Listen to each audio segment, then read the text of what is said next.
사도행전 25장 1절부터 22절까지 말씀. 사도행전 25장 1절부터 22절까지 말씀 봉독해 드립니다. 베스도가 부임한 지 3일 후에 가이사랴에서 예루살렘으로 올라가니 대제사장들과 유대인 중 높은 사람들이 바울을 고소할세 베스도의 호의로 바울을 예루살렘으로 옮기기를 청하니 이는 길에 매복하였다가 그를 죽이고자 함이더라. 베스도가 대답하여 바울이 가이사랴에 구류된 것과 자기도 멀지 않아 떠나갈 것을 말하고 또 이르되 너희 중 유력한 사람들은 나와 함께 내려가서 그 사람에게 만일 옳지 아니한 일이 있거든 고발하라 하니라. 베스도가 그들 가운데 8일 혹은 10일을 지낸 후 가이사랴로 내려가서 이튿날 재판 자리에 앉고 바울을 데려오라 명하니 그가 나오매 예루살렘에서 내려온 유대인들이 둘러서서 여러 가지 중대한 사건으로 고발하되 능히 증거를 대지 못한지라. 바울이 변명하여 이르되 유대인의 율법이나 성전이나 가이사에게나 내가 도무지 죄를 범하지 아니하였노라 하니 베스도가 유대인의 마음을 얻고자 하여 바울더러 묻되 내가 예루살렘에 올라가서 이 사건에 대하여 내 앞에서 신문을 받으려느냐. 바울이 이르되 내가 가이사의 재판 자리 앞에 섰으니 마땅히 거기서 신문을 받을 것이라. 당신도 잘 아시는 바와 같이 내가 유대인들에게 불의를 행한 일이 없나이다. 만일 내가 불의를 행하여 무슨 죽을 죄를 지었으면 죽기를 사양하지 아니할 것이나 만일 이 사람들이 나를 고발하는 것이 다 사실이 아니면 아무도 나를 그들에게 내어줄 수 없나이다. 내가 가이사에게 상소하노라 한데 베스도가 배석자들과 상의하고 이르되 내가 가이사에게 상소하였으니 가이사에게 갈 것이라 하니라.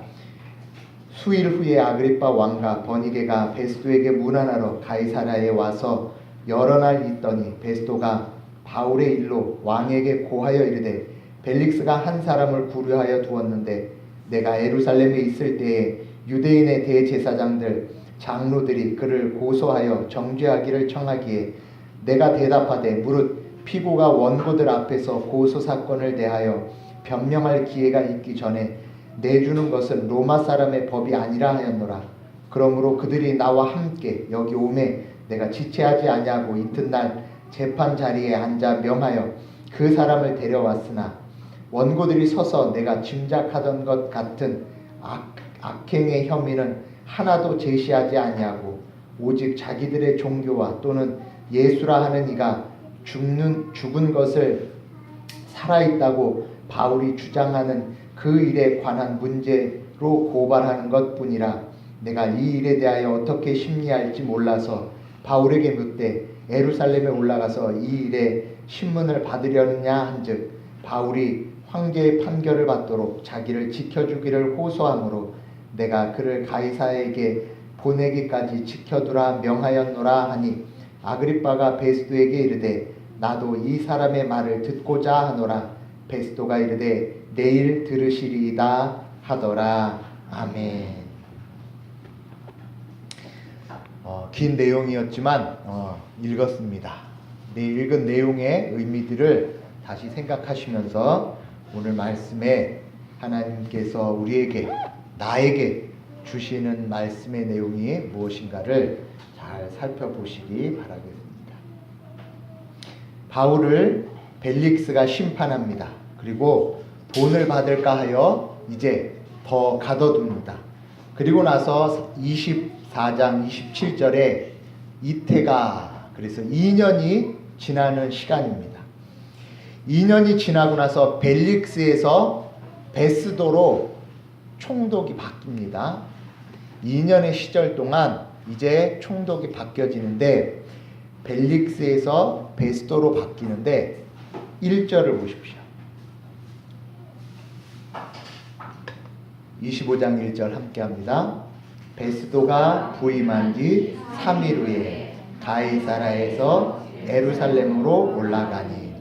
베스도라는 사람에 대해서 유대인 역사가들의 평가를 보면 굉장히 부지런하고 성실했대요. 마치 지금의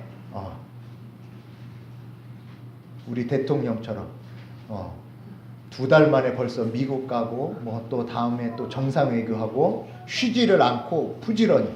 그런데 지금 여기 나와 있는 베스도도 지금 부임한 지 3일, 그러니까 가이사라 지역에 부임했습니다. 부임한 게 하루, 그리고 하루 지나고 나서 그 다음날 그 가이사라 지역의 통치 영역이었던 예루살렘까지 갑니다. 그런데 이 예루살렘까지 가는 길이 대략 100km 정도 돼요. 그러니까 그 당시 차도 없던 시절에 부임해서 하루 쉬고 그 다음날 바로 예루살렘으로 가는 정도. 그러니까 굉장히 부지런한 사람이죠. 그때 유대인들이 생각을 합니다. 온 지 얼마 안 되니까 이제 이 예루살렘에 와서 이렇게 3일 만에 와서 우리를 보자 하는 거 보니 우리의 마음을 얻고자 하는 거구나. 그렇다면 이때가 기회다. 바울이 누구인지를 모르고 또 어떤 일 때문에 갇혔는지를 잘 모르는 상황이니까 이때를 이용해야겠다라고 생각해서 지금 2절입니다. 대제사장들과 유대인 중 높은 사람들이 바울을 고소할세. 오자마자 그 얼굴을 보고 첫 번째 한 일이 뭐냐면 바울을 고소하는 일이었어요. 그런데 그 고소하는 일에 대하여 3절 4절 똑같은 24장의 내용이 벌어집니다. 예루살렘으로 옮기기를 청하니 이는 길에 매복하였다가 그를 죽이고자 함이더라. 자, 보십시오. 지금 몇 년이 지났다고요? 2년이 지났어요. 2년 동안 대제사장과 유대인들은 무엇을 하고 있었을까요? 대제사장, 그리고 그와 함께 있는 제사장들, 그리고 함께 있는 장로들의 일상은, 제가 이 부분을 보면서 그러면 도대체 1년에 제사를 몇 번 들었을까를 한번 세어봤어요. 그랬더니 유대인들은 아침 저녁으로 번제를 드립니다. 그러니까 아침 저녁 1년에 그러면 제사를 몇 번 드린 거죠? 730번이죠.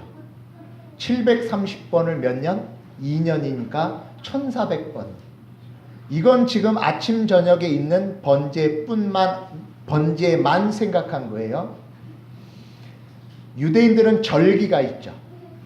절기 제사 있습니다. 그리고 자기들이 지은 죄가 있거나 감사의 내용이 있거나 혹은 부지불식간에 지은 죄에 대하여 드리는 제사까지만 포함해도 지금 제사는 1년에 1000번 이상을 드립니다.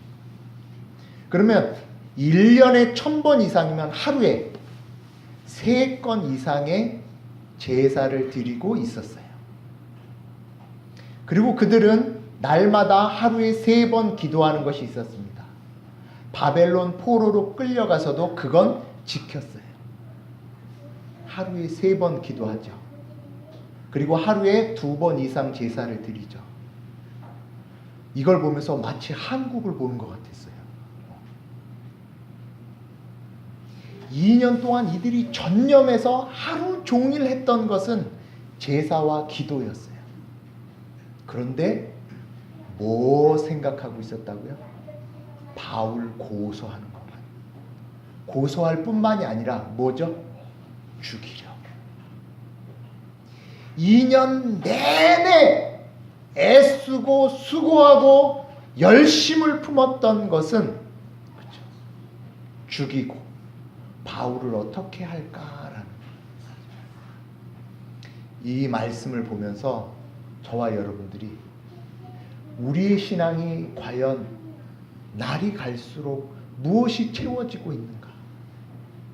진명교회 3년 차입니다. 3년 차에 예배 몇 번? 그렇죠. 앞서 말씀드린 대로 1000번 이상이 있었어요. 매일매일 기도의 시간이 있었어요. 신앙의 내용이 무엇으로 채워졌습니까? 예배의 횟수는 많아져요. 기도의 시간은 많아져요. 그런데 마음속에, 심령 속에 남아있는 것은 예배를 통해, 기도를 통해 하나님이 채워주신 것이 아니라 바울을 어떻게 하면 죽일 것인가. 잘 보십시오. 그러면 이태 동안이었으니까 그러면 3태 동안, 아무도 반응을 안 하네. 3태가 뭔지. 3년이 지났습니다. 그러면 3년이 지나면 대제사장들과 장로들이 바뀌었을까요? 4년이 지나면 그들의 생각과 그들의 태도가 바뀔까요? 그대로 우리에게 적용합니다. 그러면 여기 계신 우리는 내년 되면 우리가 바뀔까요? 내후년 되면 우리가 바뀔까요? 그럼 뭐하러?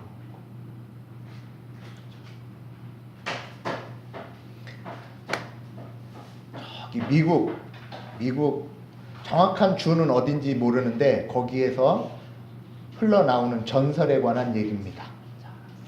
거기에 어떤 분이 계셨는데 위장병에다가 그 다음에 또 위장병의 엉덩이와 무릎의 통증을 호소하는 분이 계셨었대요.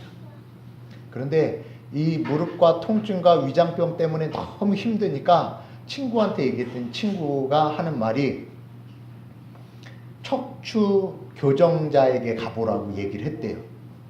그래서 이렇게 뭐 약 먹어도 안 낫고 그러니까 척추 교정하러 갔더니 그 척추 교정사가 척추를 쫙 만져보더니 하는 얘기가 혹시 다리가 짝재기인 걸 아셨습니까? 몰랐다는 거예요. 제 다리가 짝재기였습니까? 그렇습니다. 다리가 짝재기여서 척추가 휘었고 척추가 휘니까 이제 디스크에 문제가 생겨서 다리와 엉덩이에 통증이 오고 그리고 그 통증의 고통 때문에 신경성 위장병이 걸린 거라. 그래서 처방은 굽이 다른 구두를 신어서 척추를 교정하면 지금 모든 통증이 다 해결이 될 겁니다 라는 처방을 받았다는 미국 어떤 주에 전설이 내려오고 있습니다. 제가 뭘 말씀드리려고 하는 거냐면 근본적인 치료가 되지 않으면 그 근본적 치료로 나타나는 모든 원인들에 대하여서 해결이 되지 않아요. 대제사장들과 장로들의 근본적인 문제는 무엇이었을까요? 그렇죠?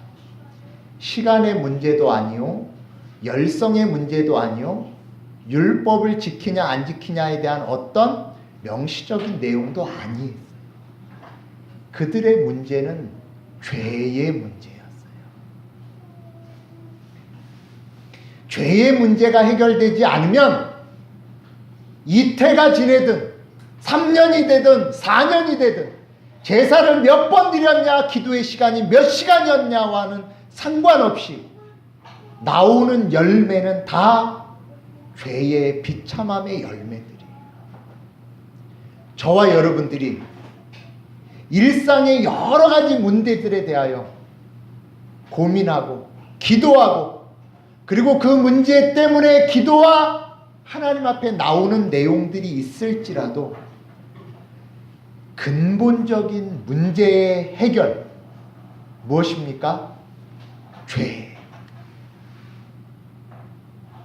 죄의 문제가 해결되지 않는 이상은 대제사장일지라도 장로들일지라도 2년 동안 1000번이 넘는 제사와 기도의 시간을 가졌다 할지라도 그것은 다 의미 없는 것으로 지나가게 됩니다.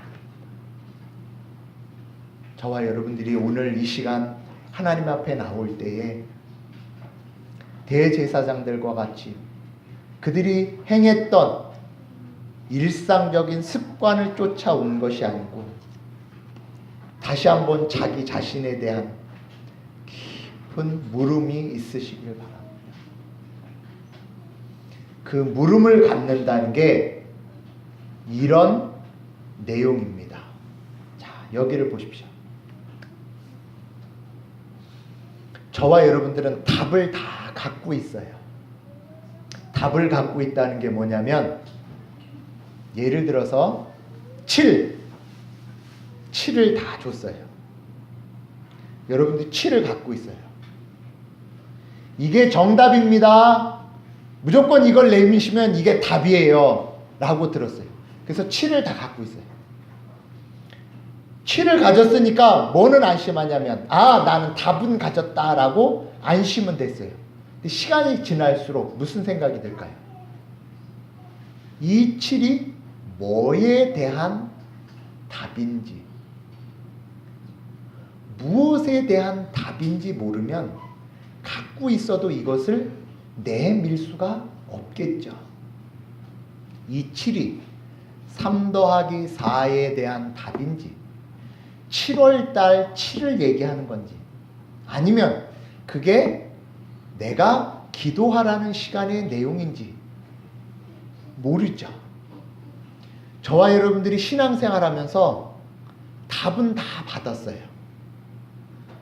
어떤 답이든지 여러분의 모든 생각에서의 결론은 하나님, 예수님, 죄, 그리고 교회, 그리고 신앙. 답은 다 가졌어요. 하나님이 신앙생활할 때 그 답은 주셨어요. 그러면 이 답이 무엇에 대한 답인지 이제 뭐가 남을까요? 질문이 남겠죠.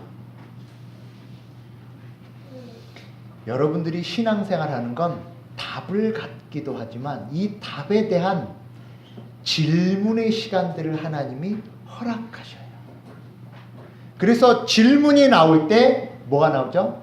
답을 내밀 수 있고, 질문이 나올 때 이런 답, 질문이 되어지지 않은 답은 갖고 있어도 의미가 없어요. 저와 여러분들이 답은 갖고 있지만 질문하는 시간이 없어요. 그래서 하나님께서 질문하게 하시는 시간. 자, 지금 사도 바울이 5번의 재판을 받습니다.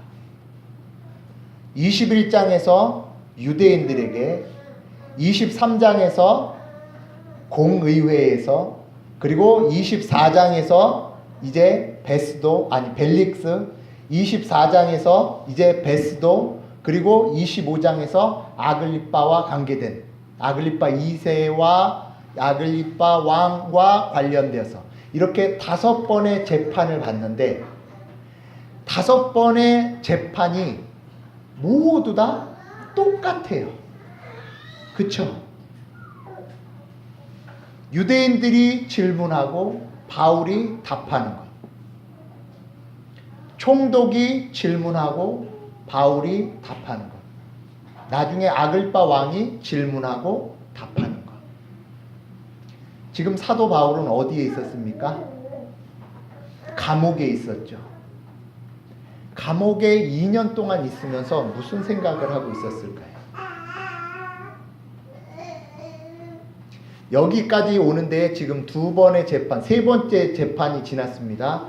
세 번째 재판하면서 계속했던 답은 뭐였죠? 똑같았어요. 죽은 자에서 부활하신 예수 그리스도. 첫 번째 재판 때 답변했죠. 그거 답변했어요. 그런데 결과는 감옥 가는 거. 2번째 답변했죠. 그런데 감옥 가는 거. 3번째 답변합니다. 감옥 가는 거. 저와 여러분들이 지난주 고민했던 거, 거기에 대한 답변은 뭘까요? 예수 그리스도. 그 지난주에 여러분이 고민했던 거 답이 뭘까요? 예수 그리스도. 앞으로 답변될 것도 예수 그리스도. 그 답이 되세요? 답이 되세요? 답이 안 되죠. 그 답이 안 되는 모습이 지금 바울이 감옥에 있을 때랑 똑같은 거예요. 도대체 답은 예수 그리스도라고 하는데 이게 어떻게 답이 되는 거지? 답은 가졌는데 질문을 받아본 적이 없으면 답이 답 역할을 하지 못해. 앞으로도 28장까지 계속 가면서 바울이 이제 2번 더 남았는데 그때마다 주어지는 사도 바울의 답변은 예수 그리스도밖에 없어요. 그러면 이제 생각하셔야죠. 도대체 이 답의 질문과 이 답의 의미가 무엇인지 그걸 생각하지 않으면 매일같이 감옥에 들어가 있는 그 자체가 지옥일 수밖에 없어요. 신앙생활이 답답함의 연속일 수밖에 없어요. 왜 답은 매일 예수 그리스도밖에 없냐? 그런데 그것밖에 없어요.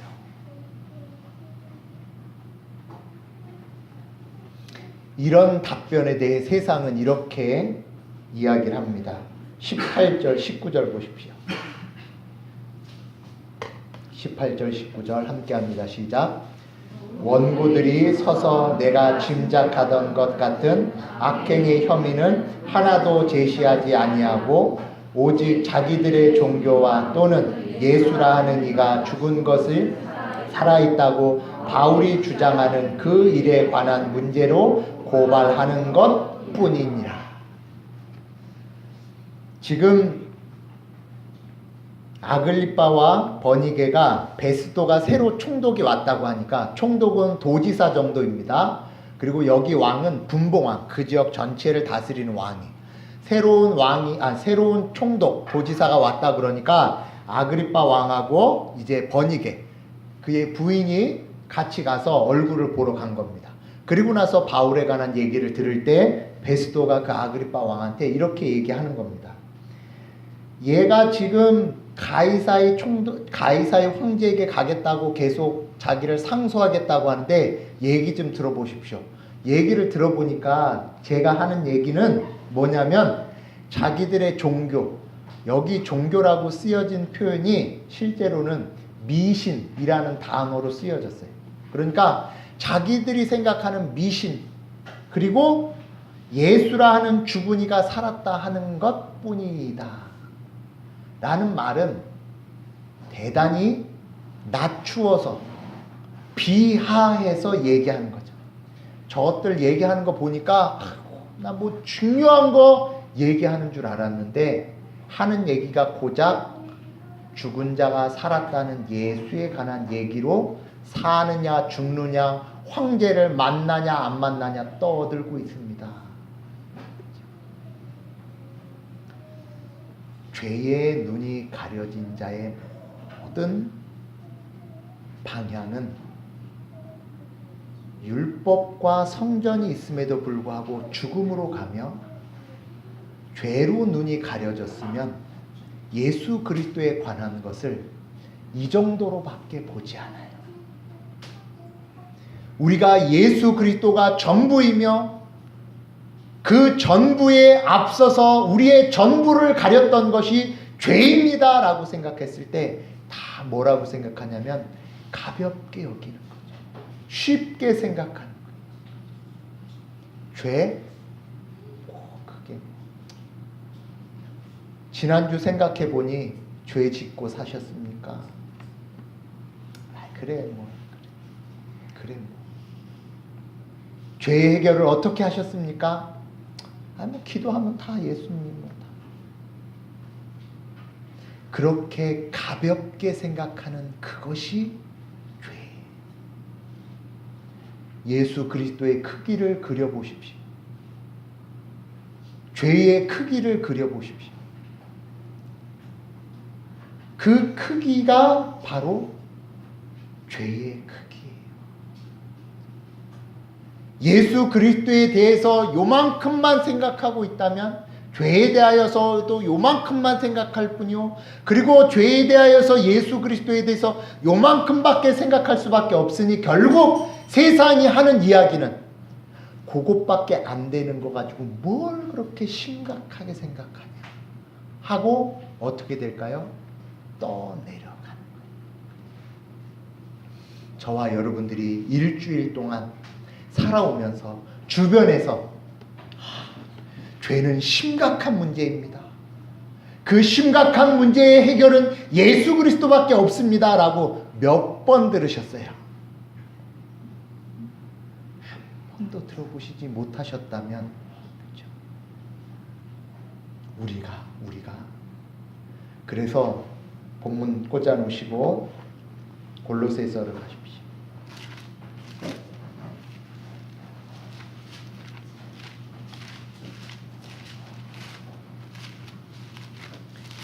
신약성경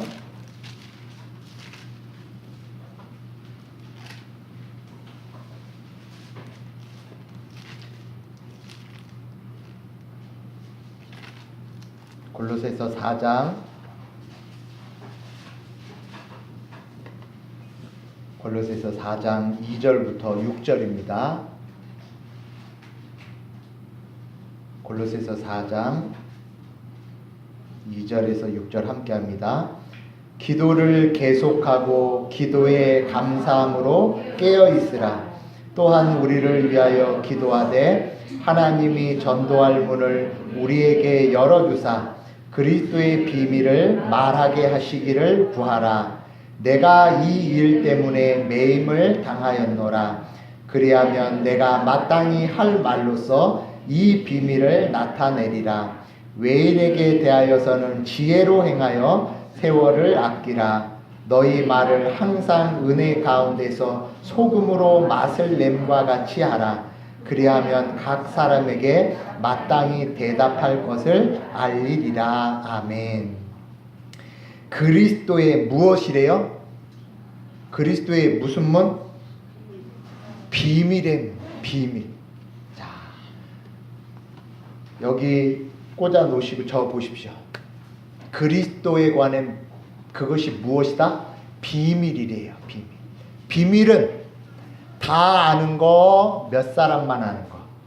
몇 사람만 아는 거죠. 비밀이에요. 비밀.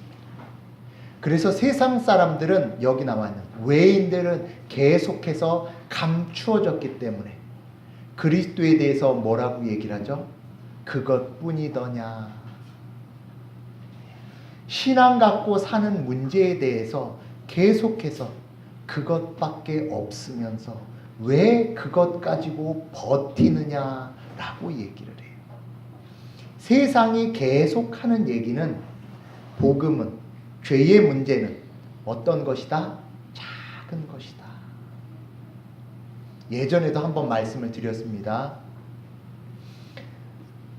사단이 하는 역할 중에 하나는 죄에 관해서 사단이 하는 일은 죄에 관해서 그 죄를 너무 크게 보거나 너무 작게 보게 하는 거예요. 죄를 너무 크게 보는 것은 그 죄가 하나님보다 큰 것처럼 보여져서 하나님께 나오지 못하도록 죄책감에 빠져 죄의 무게에 빠져 하나님을 보지 못하게 하고, 또 하나는 죄의 문제를 어떻게 하냐면 아주 가볍게 아무것도 아닌 것처럼. 여기 지금 골로새서 4장에서 깨어 있으라, 그리고 5절에 세월을 아끼라, 그렇게 얘기하고 있습니다. 자, 깨어 있으라는 말은 어떤 상황이 있을 수 있기 때문에 깨어 있으라는 거죠? 잠들 수 있으니까 깨어 있으라는 거죠. 세월을 아끼라는 말도 세월을 함부로 쓸 수 있으니까 세월을 아끼라는 말이죠. 자, 저와 여러분들이 그리스도에 관한 비밀이 열려지지 않으면 막 살아요. 왜? 그리스도가 그 작은 건데 뭐. 주일날 잠깐 가서 예배 드리면 되는 문제인데 뭐. 그러니 뭐 하자? 내가 하고 싶은 거 하자. 청년들은 뭐에 해당이 될까요? 그렇죠? 노는 것과 즐기는 것. 나이 드신 장년들은 염려와 걱정으로 모으는 것. 그리스도에 관한 것이 작은 일이기 때문에 세월을 여기에 쓰고 싶지 않은 거예요. 여러분이 가장 중요하다고 생각하는 것이 있으면 가장 중요한 것에는 두 가지가 투입이 됩니다. 오해하지 말고 들으세요. 가장 중요한 것에는 두 가지가 투입이 됩니다. 뭐하고 뭘까요? 생각해 보세요. 가장 중요한 건 두 가지가 투입이 돼요. 뭐하고 뭘까요? 마음으로 생각하셨죠? 정답을 이야기합니다. 돈과 시간입니다. 가장 중요한 것에 돈과 시간이 투여돼요. 그럼 이제 생각해 봅시다. 저와 여러분들 예수 그리스도와 그에 관한 믿음에 관한 것에 시간과 돈이 얼만큼 들어가고 있는가? 그 두 가지 중에 어느 것 하나라도 투입이 되지 않으면 그건 뭐예요? 알고 있으나 그것뿐입니다 하고 다른 것에 세월을 쓰는 거예요. 그리고 그렇게 쓰라고 세상과 죄로 눈이 가려진 자들은 계속 뭐라죠? 유혹과 핍박을 해요. 야! 거기에 시간 쓰면 안 돼. 거기에 돈을 쓰면 안 돼. 거기에 너의 능력과 너의 모든 열정을 쏟아서는 안 돼. 다른 것에 쓰자. 왜요? 감추어져서 보여지지 않으니. 그것만 요구해요. 여기 나와 있는 대로 감사함으로 뭐 하래요? 깨어 있으래요. 깨어 있지 않으면 어떻게 되는 거예요? 휩쓸려 떠내려가는 거예요. 세상의 풍조와 세상의 가르침과 세상의 요구에 떠내려갈 수밖에 없어요. 그렇죠?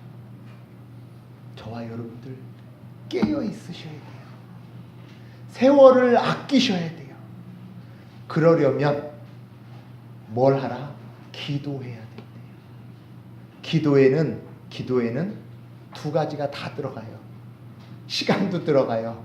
돈도 들어가요. 목사님 기도하는데 돈이 어떻게 들어가요? 시간이 들어가면 이미 뭐가 되는 거죠?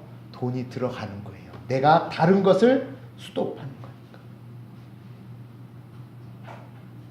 기도하지 않으면 그러면 이제 보세요. 목사님 또 기도하라는 답을 주시네요. 그렇죠? 답을 줬어요. 그럼 그 답 가지고 이제 나는 답이 있으니까 떠내려가지 않겠다 라고 될까요? 그 답을 주신 다음에 그 답이 진짜 여러분의 답이 되도록 하나님이 뭘 하신다고요? 질문할 거리를 주셔요. 왜 이 상황이 기도를 해야 하는지, 이 상황이 왜 안 되지? 왜 이 상황 때문에 내가 힘들지? 그러면 그리스도인의 답은 하나밖에 없어요. 기도하게 하시는 하나님을 보는 거예요. 그래서 앞서 말씀드린 대로 사도 바울이 5번의 심판과 재판을 통해서 나온 답은 딱 하나밖에 없었어요. 뭐에 대한 뭐한 자? 죽은 자에 대하여 사신 예수 그리스도. 저와 여러분들이 이제 죽은 자가 아니라 어떤 자? 살아있는 자. 그래서 죽은 자는 어떻게 되죠? 떠내려 다니죠. 시간이 가는지 안 가는지 감각이 없어요. 그런데 그리스도께서 다시 살리신 자는 이제 무엇이 있습니까? 깊이 생각하는, 깨어있는 시간들이 있게 돼요. 왜 이럴까? 저와 여러분들이 왜 이럴까 하는 질문의 시간을 가지십시오. 그게 부활이 먼 데 있는 자에게 준 것이 아니고 언제 있는 자에게? 지금 있는 자에게 주신 거예요. 여러분들이 답은 다 알고 있어요. 그런데 그 답이 살아있는 자에게 주실 때 질문을 주시는 거.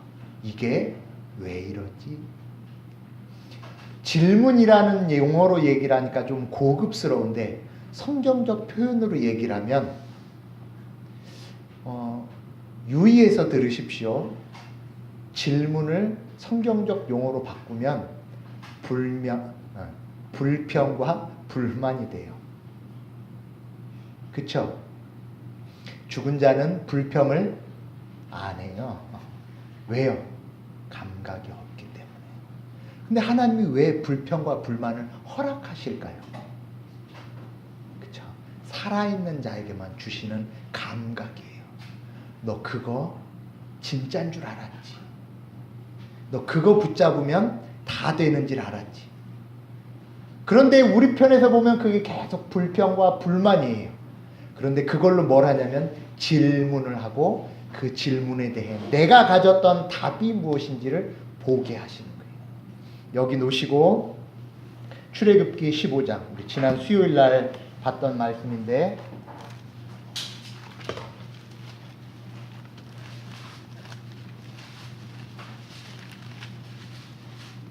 출애굽기 15장 1절 우리 같이 읽습니다. 시작. 이때에 모세와 이스라엘 자손이 이 노래로 여호와께 노래하니 일렀으되 내가 여호와를 찬송하리니 그는 높고 영화로우시며 말과 그 탄자를 바다에 던지셨음이로다. 이스라엘 백성에게 노래로 출애굽한 그리고 출애굽하여 홍해를 걷는 역사에 대해 찬양과 노래를 하게 했어요. 하나님이 정말로 말과 그 탄자를 바다에 잠기게 하셨습니다 라고 노래했는데 22절 보십시오. 22절 함께 읽습니다. 시작. 모세가 홍해에서 이스라엘을 인도하며 그들이 나와서 수르 광야로 들어가서 거기서 사흘 길을 걸었으나 물을 얻지 못하고 24절 백성이 모세에게 원망하여 이르되 우리가 무엇을 마실까 하매 홍해를 건너서 하나님 대단하십니다 해놓고 3일이 지나자 뭐가 됐다고요? 원망을 했어요. 이 원망은 누가 하는 원망인가요? 홍해를 건넌 자들이 하는 거예요. 홍해를 건넌 자들이 원망을 합니다. 그런데 이게 낮은 수준이죠. 그렇죠? 홍해를 건넌 자들이 원망을 할 땐 이제 뭐예요? 질문을 주신 때 답을 모르니까 원망을 하죠. 그러나 저와 여러분들은 이제 질문과 답을 같이 갖고 있는 자들이 원망에서 끝나면 안 되죠.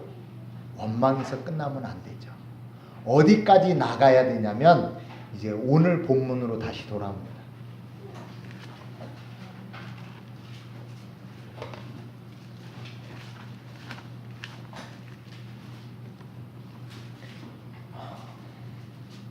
왔다 갔다 하니까 우리 성도는 지금 노 목사님이 뭐 얘기하려고 하는 건가 막 아리까리 하는 분도 계시고 따라오는 분도 계시고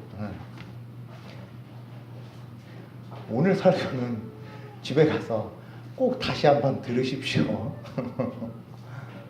다시 말씀드립니다. 시간 날 때 꼭 다시 들으십시오. 25장에 와서 바울이 8절부터 시작해서 뒤에 27절까지 해서 바울이 가장 많이 쓰는 단어가 뭐가 나오냐면 가이사이가 나옵니다. 자, 바울이 자신을 변론하기에 앞서서 지금 25장에서의 내용은 예수 그리스도에 관한 내용보다 무엇을 더 많이 얘기한다고요? 가이사이를 얘기해요. 가이사이는 가이사라는 사투리가 아닙니다. 카이저, 시저라는 영어를 한글로 옮겼을 때 가이사, 그러니까 황제를 얘기를 하는 거예요. 그래서 황제라는 말하고 가이사이라는 말하고 같은 말인데 지금 25장에서 몇 번이나 얘기하냐면 9번이나 쓰고 있어요. 말끝마다 나는 가이사에게 가야겠다. 가이사에게 가야 된다. 가이사에게 호소할 것이다. 황제에게 나갈 것이다. 9번이나 얘기를 해요. 아니, 바울은 감옥에 있으면서 외운 건 가이사일 뿐이었을까요? 아까 골로새서를 누가 썼냐면 바울이 썼어요. 바울이 맨 마지막 외인에게 대답할 것, 신앙의 답을 할 것을 계속해서 감옥에서 생각하고 담았고 깨달았어요. 질문과 답의 시간이 있자 누구에게까지 전할 수 있냐면 이제 아까 21장에서 유대인, 23장에서 공회, 24장에서 총독, 그리고 이제 어디까지? 황제에게까지. 가면서 걸음은 계속 감옥이었지만 복음의 크기는 유대인이요, 그리고 총독이요, 황제까지 가는 거예요. 답이 안 되는 것 같지만 아니요, 그게 답이었어요. 저와 여러분들이 예수 그리스도가 죽은 자가 살아나 그 사람이 나의 사람이 되었다는 예수 그리스도의 복음은 날마다 그 답이 그 답 같지만 그 답이 그 답이 아니라 그 답의 그 답은 어디까지 가는? 황제까지 가는 거예요. 그래서 마태복음 28장 18절에 뭐라 그러는 거죠? 내가 세상 끝날까지 너희와 항상 함께 있을 것이다. 그러므로 너희는 사마리아와 예루살렘과 사마리아와 어디까지? 땅끝까지. 복음의 크기를 말씀하시는 거예요. 저와 여러분들의 예수 그리스도에 관한 부활의 내용은 오늘 여기 내 문제 하나 정도가 아니라 황제에게까지 증언되어지는 내용. 내 인생에서 이게 과연 답이 될까? 변하는 것 같지 않고 여전히 나는 감옥에 있는 것 같지만 사도 바울은 감옥에 있으면서 질문과 답을 했어요. 이게 도대체 뭐지? 누구에게만 주는? 홍해를 건넌 자에게만 주는. 사도 바울이 불평을 안 했을까 여러 가지 생각이 되지만 2년 동안 주구장창 감옥에만 있었어요. 그러나 그의 머릿속은 어디까지? 가이사 황제까지 가는 거죠. 저와 여러분들이 예수 그리스도의 답을 가졌다는 것을 작게 생각하지 마세요. 이걸로 과연 무슨 답이 될까? 그러나 우리 영혼이 살아있는 자의 크기로 점점 커지는 거예요. 그래서 23장을 가보십시오. 23장 함께 있습니다. 23장 11절 시작. 그날 밤에 주께서 바울 곁에 서서 이르시되 담대하라. 내가 예루살렘에서 나의 일을 증언한 것 같이 로마에서도 증언하여야 하리라 하시니라. 아멘. 복음은 예루살렘에 갇혀 있는 것이 아니고 어디에게까지? 로마에까지. 신앙생활과 복음의 능력과 죽은 자의 부활은 지금 이 시간 예루살렘에서 끝이 아니에요.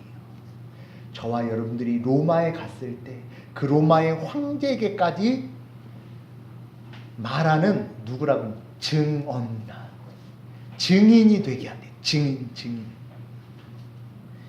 여러분이 뭐예요? 살아있는 자로 가게 하시겠다. 여러분은 죽은 자가 아니라 뭐다? 살아있는 자. 살아있는 자로 가서 예루살렘에서 로마에까지.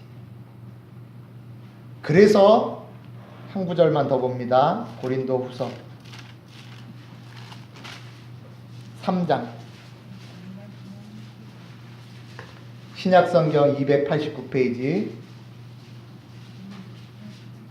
고린도후서 3장 18절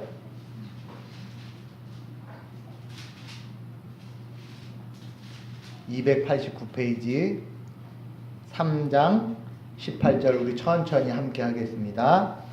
우리가 다 수건을 벗은 얼굴로 거울을 보는 것 같이 주의 영광을 보매 그와 같은 형상으로 변화하여 영광에서 영광에 이르니 곧 주의 영으로 말미암음이니라. 아멘.